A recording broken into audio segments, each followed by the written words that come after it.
Hello, my name is Theresa Stack and I'm an associate professor at Montana Tech. This learning unit is about anthropometry and workplace design. And as you can see from the pictures, people come in different sizes, different weights, different size hands and feet, different size waists. We have different strength capabilities and reach limitations and capabilities. And this learning unit will enable you to better understand how you literally design the workplace to fit the worker, and that's understanding something about the size and the shape of worker. That's what anthropometry is, and it follows along with chapter 3 of our text, Occupational Ergonomics, a Practical Approach.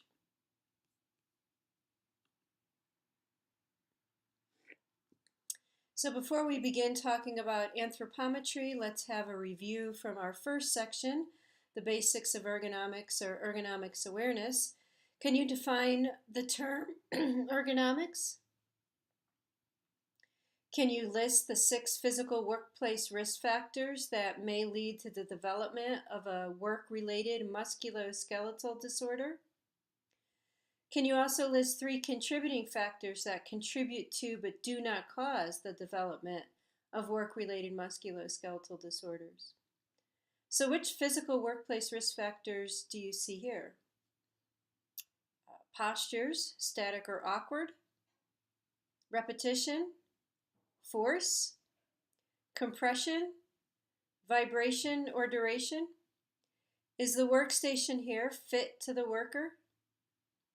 Any other contributing factors may occur there, such as cold temperatures, potentially.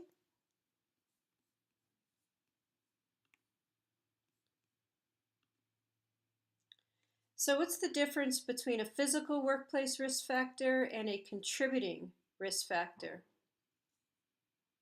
What are work-related musculoskeletal disorders, and generally, how are they caused? Are they chronic or acute in nature? Where do you think this gentleman will hurt at the end of the day?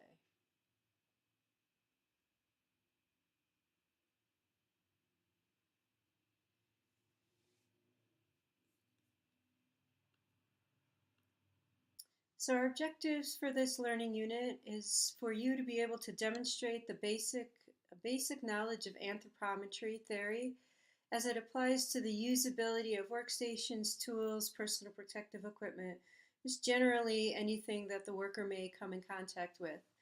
That you're aware of the need to design for certain parameters, whether that be the extremes, the range, or an adjustability within a range, or the average person and what the average person is, and then, of course, the fallacy of the average person. And then begin to understand and use the skills that are necessary so that you can collect information and apply it to a design. And that's the assessment or the assignment related to this class is you'll have some data, you'll analyze it, and you'll figure out how to design a workstation to best fit that. So if you'd like to see how anthropometry is explained via a TED Talk, I really encourage you to select this link. I won't do it here because it will make this recording too long, but the link is available on Moodle. And it really does a great job of explaining how things fit and how things don't fit. That, along with the reading, should be plenty of anthropometric background for you for this learning unit. So what is anthropometry?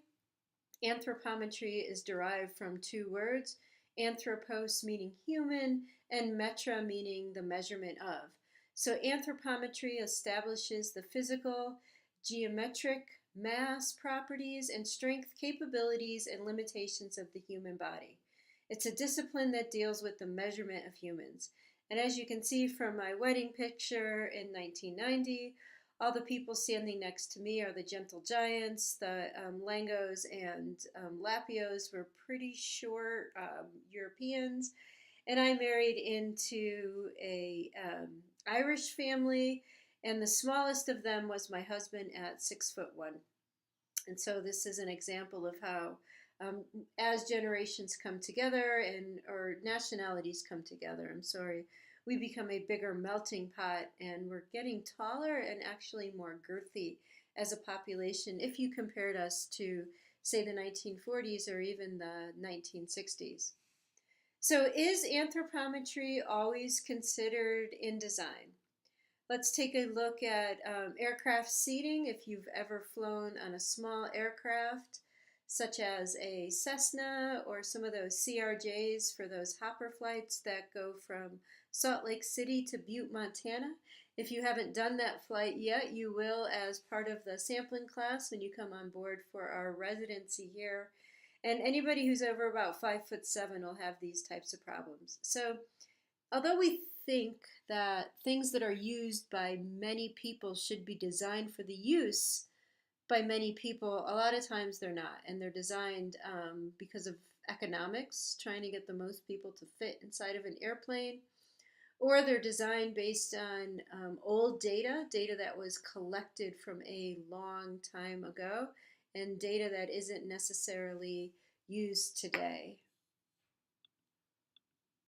So some of the ways in which I've used anthropometry in my career where we're deciding where handles should be on a fixture that engineers were designing, or what was the adjustable range of workstations that you had to select so that everybody can use them safely. And a lot of times it was in combination with other disciplines, or I was doing this on my own. There are guidance documents like you can see here. This is an anthropometric chart in which you can dial in somebody's height and get their other anthropometric characterizations based on an average, which isn't always true, but it's the best data that we have. And you can figure out the seated height of a chair so that it fits the smallest people and fits the tallest people. The reach distances when you're designing a workstation, or maybe the size of a tool handle so that it fits folks of smaller population and larger population, or maybe you have to choose two of them. So there's many ways in which anthropometry has been used in the workplace. So you may be familiar with the Vitruvian Man. The Vitruvian Man is a world-renowned drawing created by Leonardo da Vinci around the year of 1487. And it's accompanied by notes based on the work of a famous architect. And the drawing, which is pen and ink on paper, depicts a male figure with two superimposed positions, with his arms and legs apart and simultaneously inscribed in a circle and a square. The drawing and text are sometimes called the canon of proportionality, or less often proportions of man. The drawing is based on a correlation of ideal human proportions with geometry, which are described in this architectural book. And it's an attempt to come up with some proportionality that can be used in the design of architecture. This image exemplifies the blend of art and science during the Renaissance period and provides a perfect example of Leonardo's keen interest in proportionality.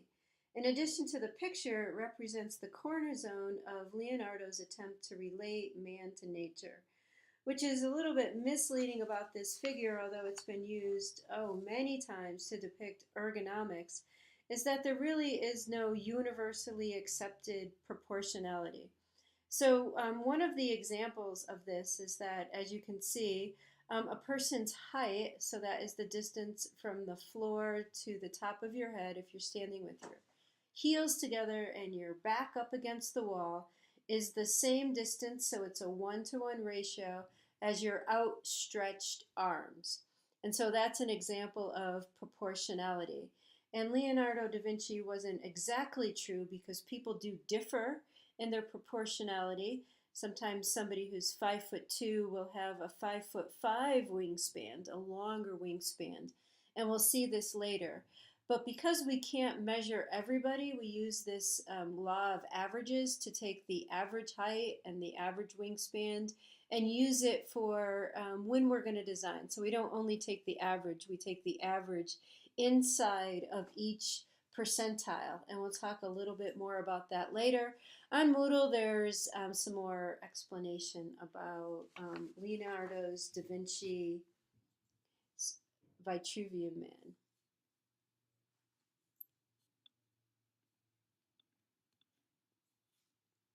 So what are some of the things he liked to measure proportionally? So go ahead and take a look for yourself. The palm is the width of 4 fingers. So if you put 4 fingers together and place it over your palm, is that true? A man's height is 4 cubits and thus 24 palms. A cubit is the width of 6 palms. This is where those hands high and horses comes from. The length of a man's foot is 1/6 of his height. The distance from the hairline to the eyebrows is 1/3 of a man's face length. So these are some different things that Leonardo da Vinci tried to proportionalize, and he came up with these different ratios. So here's an example of me showing you that the size of the foot is the distance of the forearm. So my foot in that picture is pretty much the distance of my forearm, and that the size of the face is the distance from the chin to the hairline. And I guess that's in your teen years before you start to lose any hair. So this is just an example of proportionality and how it was used through the ages. So why is anthropometry so important in design? Certainly after this video, you'll see how it's essential in machine guarding. A common device you see when you go in and out of your neighborhood is what police say killed an 8-year-old boy. At this point, it just appears to be a tragic accident. North Las Vegas police say the little boy had his head through this horizontal opening. They learned neighborhood kids climb through it often, but this time, while the boy was trying to get through, a bicycle triggered the sensor to open the gate. He was crushed by the arm of the gate's mechanism. North Las Vegas police say one of the teens who saw it happen called 911. Officers found the boy badly injured. He didn't make it. This is a situation that the family is struggling to deal with. So our next example of the misuse of anthropometric tables is Air Midwest Flight 5481. It crashed taking off in Charlotte, North Carolina on January 8th, 2003. It crashed 37 seconds after takeoff, and there were 2 reasons why the aircraft had crashed, but one of the reasons that was noted by FAA was that the total weight was actually so the aircraft itself, when they calculated how much weight they thought was on the aircraft, it was calculated correctly. So it was calculated using these anthropometric tables that were developed from 1936, and it used 170 pounds as the average weight per adult. After this crash and some other crashes and redoing the data, they realized that that number was off by 30 pounds. And that actually the average weight of an adult is closer to 200 pounds. So let's take a look at this.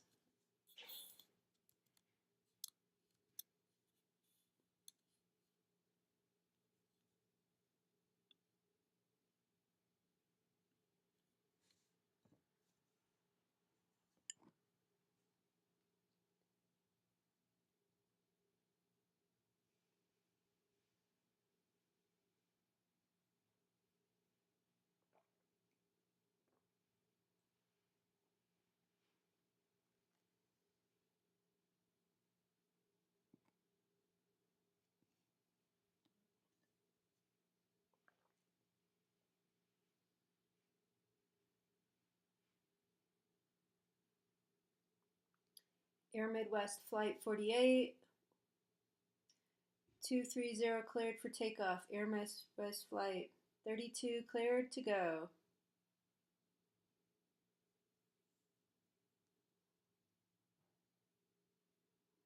Set takeoff power, please. Power is set.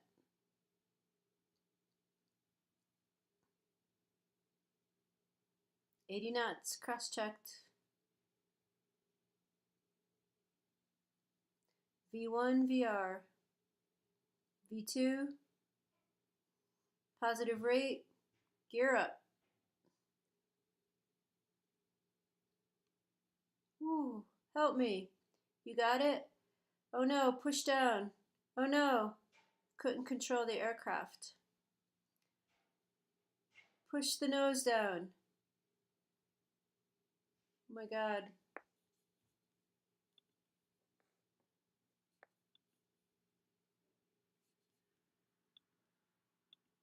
Another military example of engineering anthropometry is height limitation. So you have to be a certain height to be able to be a pilot in the U.S. Navy.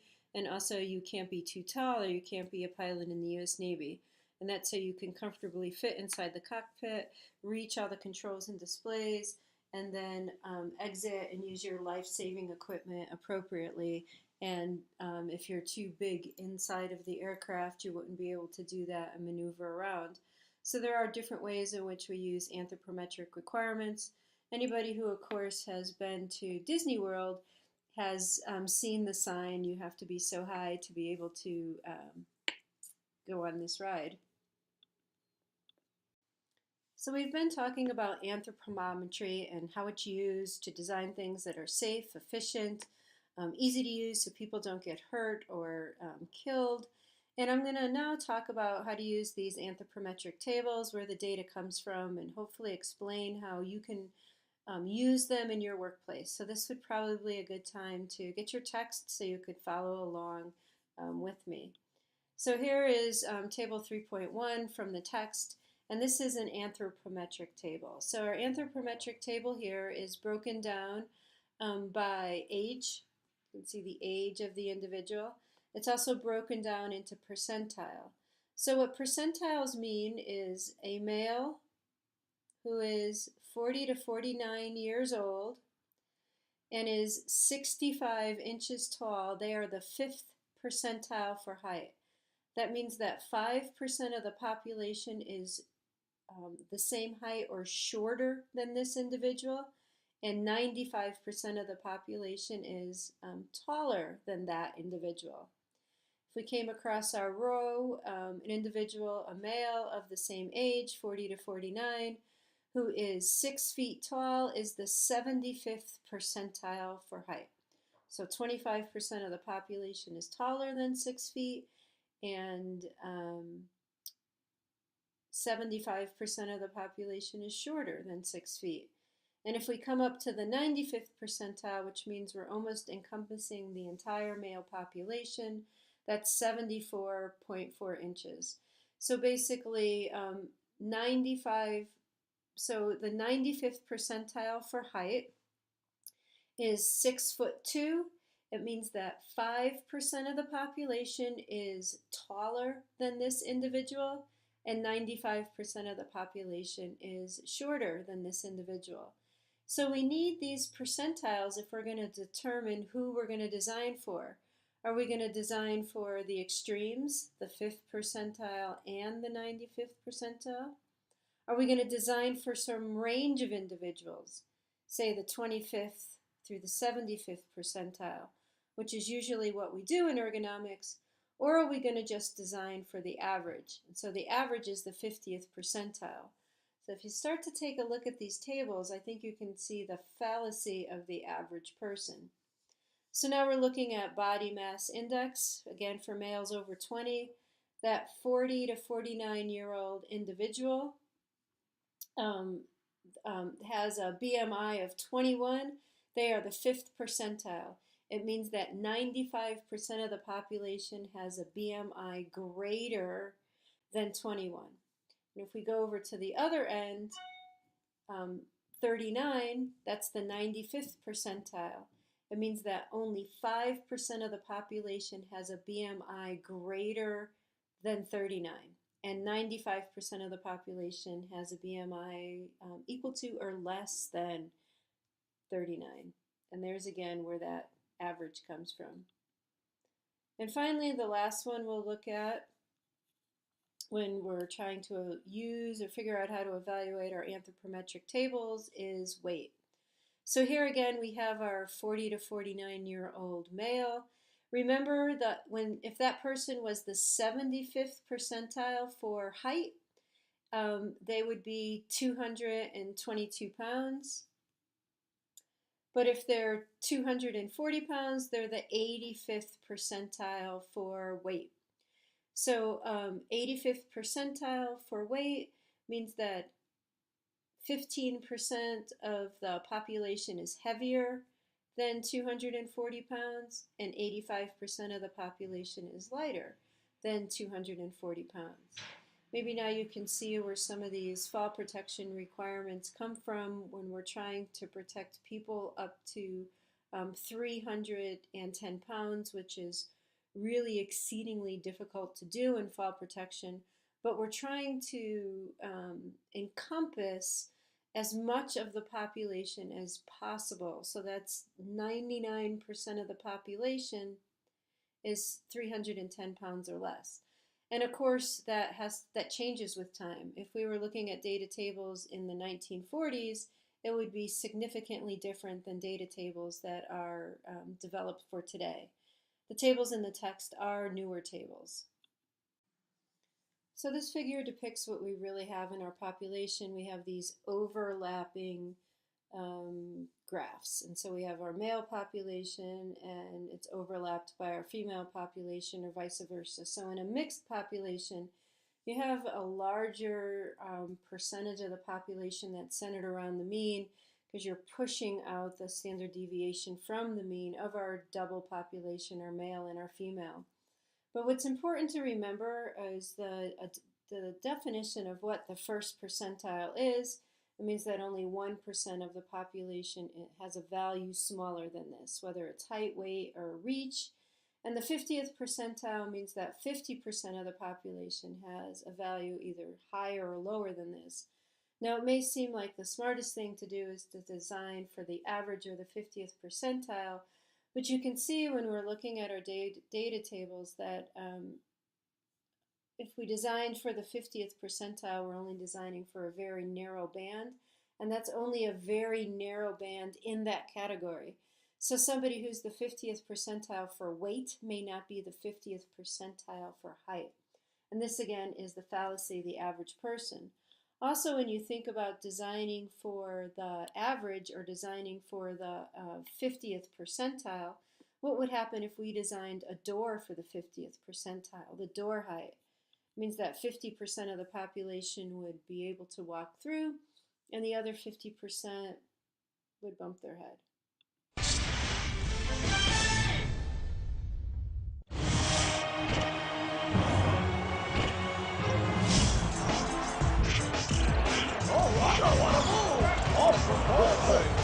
Rondo's in control. He's the guy that's going to make the decisions. Rondo on the drive. It is so much fun to watch charge to the basket.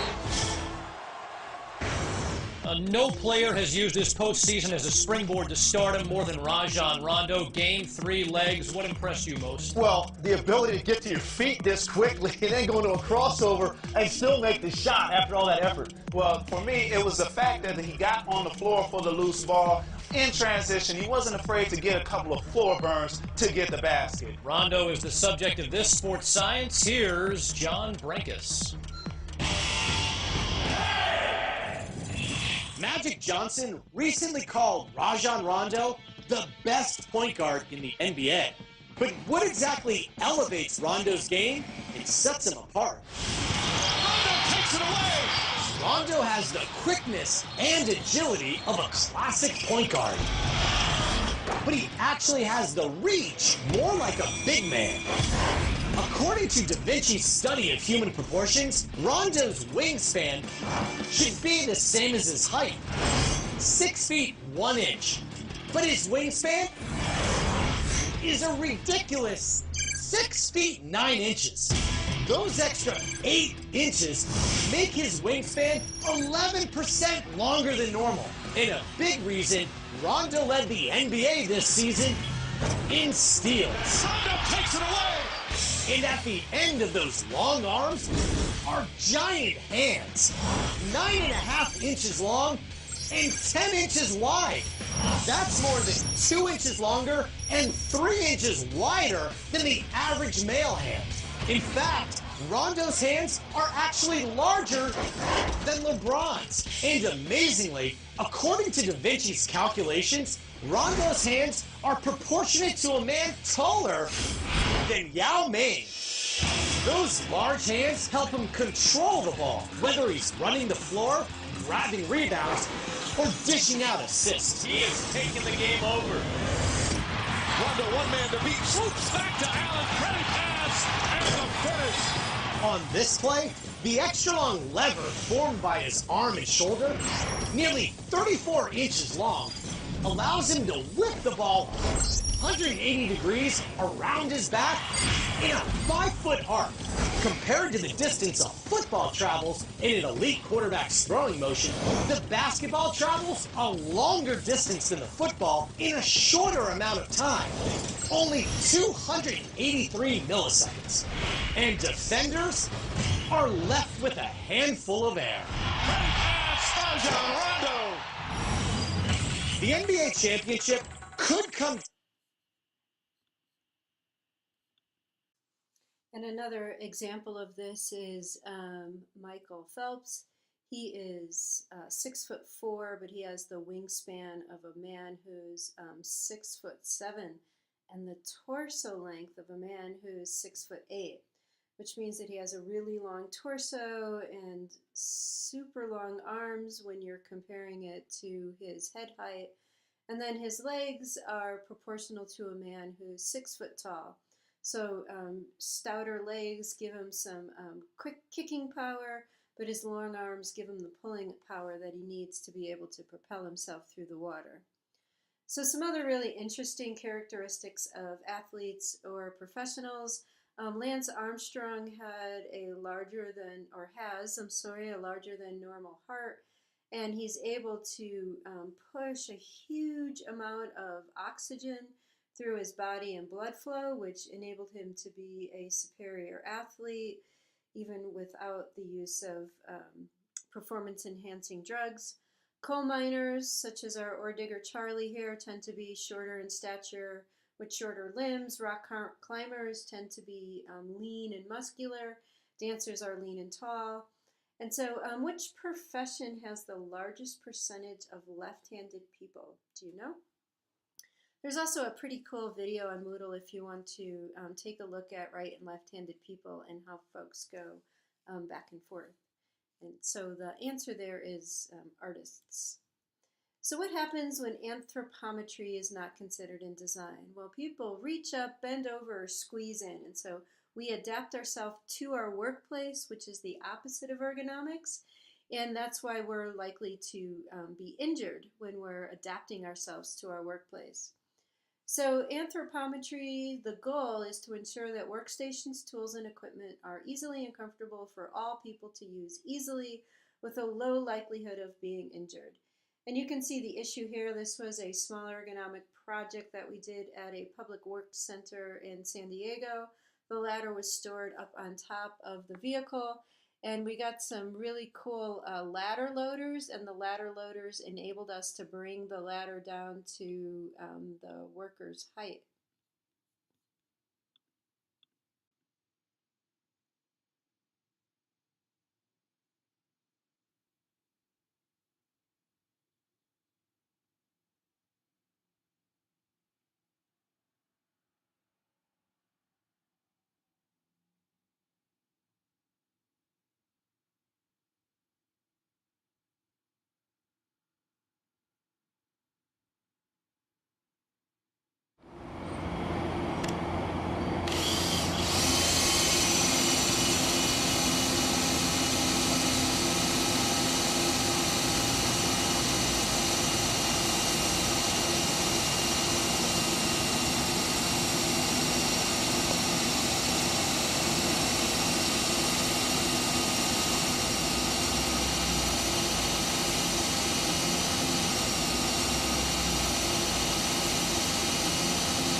So here's an example of the same application that was put into place with a fire apparatus. So these are really heavy. I mean, 110 pounds is pretty heavy to pick up above shoulder height extension ladders. And some of the fire apparatus came with ladder lowers that lower the ladder down so you're not picking it up over your shoulder height. And some of them could be retrofitted. So we put this into place for some of the federal firefighters. Same type of idea. So you're trying to get things within that zone so people are keeping their ears over their shoulders, the shoulders over their hips, and their hips over their ankles to put them in the neutral posture so they'll be the strongest. So how are we going to actually apply anthropometrics to a work site? Well, there's 7 steps that you use. And the first one is we have to define the population. So who are we designing for? Is this our working population? So we have males and females between the age of 18 and 72. Do we have older adults? Are they primarily 60 to 80? Do we have young children? So what's our population? Because that's going to define which type of anthropometric information we use.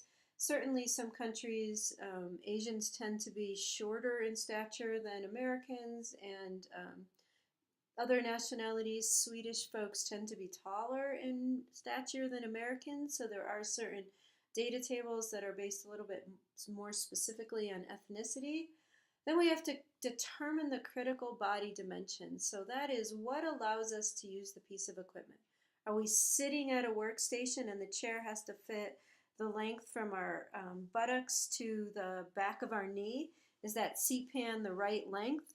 And do we have to push down and apply force like when we're in a car, which means that we need a little bit of clearance there so we can have that dynamic movement? Are we standing, leaning forward, trying to reach a control panel? So what are the critical body dimensions that are going to interact with the workstation? Are we reaching, fitting? Do we have to reach? Are we going to fit in? Do we need to see? Do we need to actuate a lever? So we have to look at strength characteristics in different postures because your strength changes given your posture, or do you have to lift? Next, you would select the range of individuals or the percentiles for which you want to accommodate, and therefore remember you're going to exclude some people. So is it a range of individuals, 25 to 75th percentile?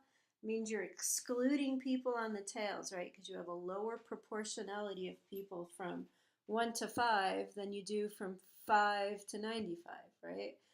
Remember, it was kind of that bell-shaped graph. Generally speaking, it fits this level of proportionality, of the mean being in the middle and evenly distributed, generally speaking, throughout the different percentiles. And so one way you can exclude people would be, for example, if you look at the emergency shutoff switches at gas stations, they tend to be up a little bit higher, so they're at the female's shoulder height, which means that we hope that the 2-year-old won't be able to reach up and press the button. So then you select the anthropometric principle that you're going to design to, and we'll talk about these next, which is either the range, the extreme, or the average. You find your data tables. There's some in the Occupational Ergonomics book. They're available on the web. They're available versus different. I have probably 6 texts in my office that look at anthropometric data, static and dynamic. So you can find that, or sometimes you have to just measure your population, which is out there, and find the average and the standard deviation. And that's generally not too hard either. You can design something or select that chair for that entire population that you're working with. We make some adjustments for clothing or posture. We want to make sure people aren't going to be taller if they're wearing bigger boots, or wider if they're wearing a heavy jacket. And then if at all possible, you want to test your design. So design for range or adjustment. This is the one that ergonomists like the most because it maximizes use for the widest percentage of people.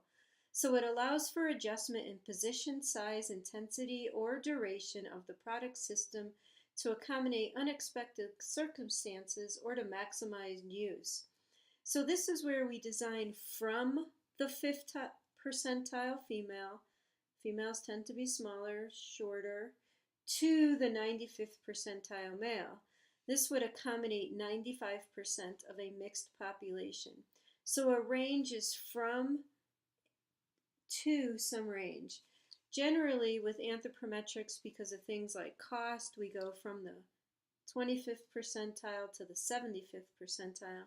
That encompasses a large portion of your data. So some examples of this, which we see every day, are car seats are highly adjustable. Your desk height might be adjustable, either with a keyboard support or mine is on a motor.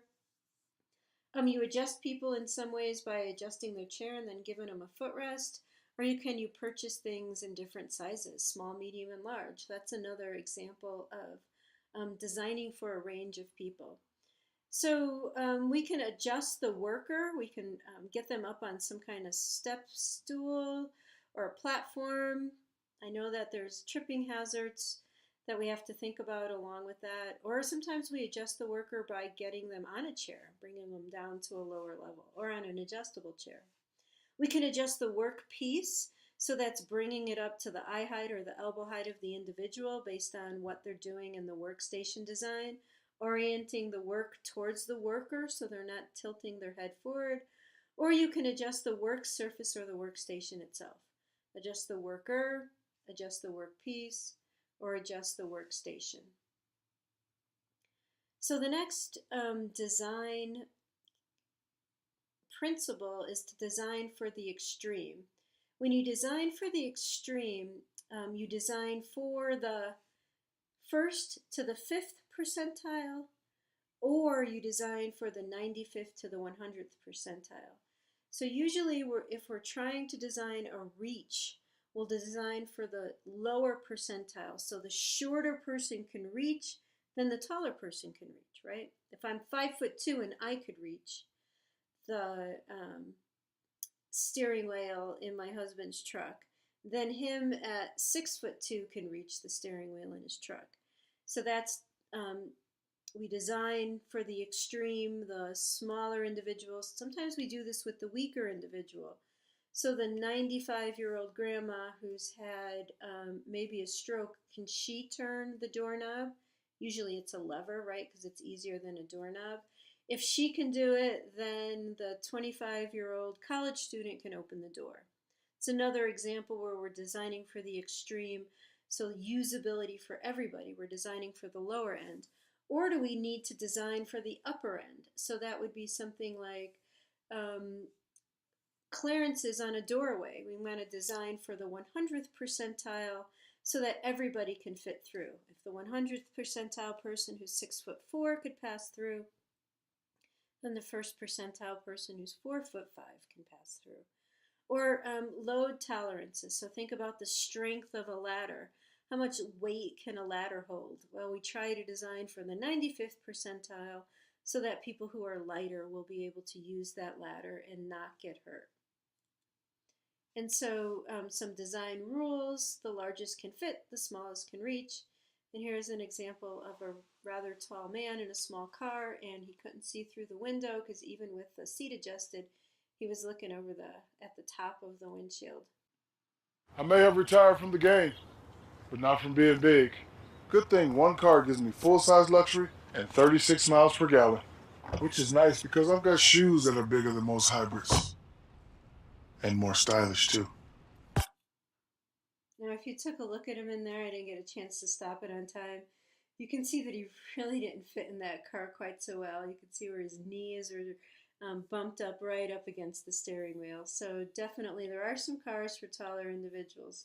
That probably wasn't necessarily one of them. So designing for the average is our last line of defense. We do this if people are only going to use it for short-term use, such as a grocery store checkout where you kind of check yourself out. That would be short-term use. Or you have a small population that you have to accommodate. Remember, there's no such thing as the average, because you have to ask the average what? Is it the average height, the average arm reach, the average neck size? These are all different. So just because you're the 50th percentile for height, you're probably not the 50th percentile for weight or arm reach. There are some differences, and so when we design for the average, we're designing for that one single data point and not a large data point. So let's test your skills. So select one design principle. That would be either the extreme, the range, or the average. The height of an overhead storage shelf for a seated workstation so workers do not bump their heads. Extreme range or average. The height of a keyboard tray. Position of a pull cord on an emergency shower. So who should we design that for?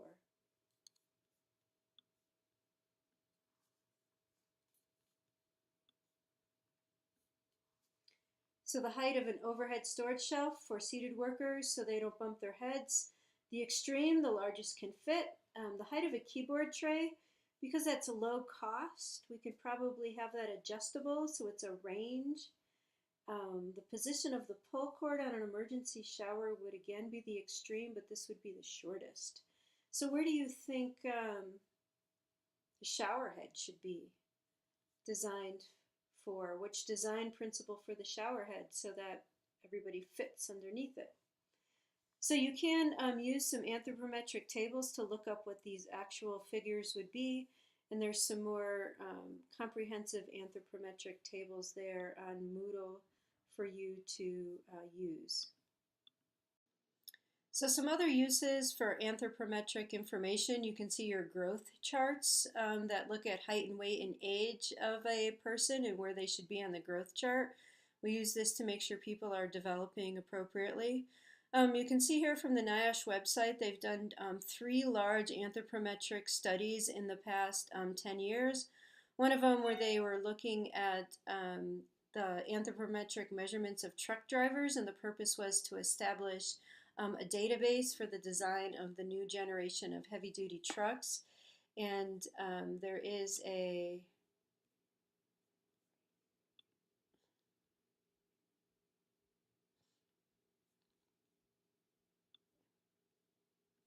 here is the NIOSH website, and if you scroll down to the bottom, you can see the research that has recently been done. Firefighters looking at designing of their apparatus or their uniforms so they fit appropriately.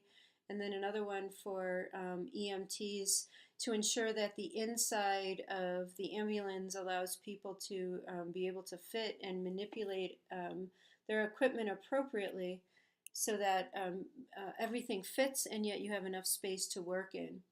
And I think that that's a lot of information on anthropometry. The book chapter is pretty good here. And my final closing picture is this one of me and my daughter. And you can see that right here on the 30th, my 12-year-old daughter is taller than me, which is just amazing because it took me close until I was 16 years old to be taller than my mother, who is only 4'11". So we're definitely, with the merging, our background was completely Italian. We had a lot of vertically challenged people in our family. I married somebody who was taller, and I'm making taller offsprings. And so we can definitely see these scalar trends over time from the 1920s to the year 2018. And the data is really important that we keep it up. There's a huge National Institutes of Health anthropometric study that's ongoing right now. I hope you enjoyed this material. If you have any questions, please send me an email, and have a spectacular day.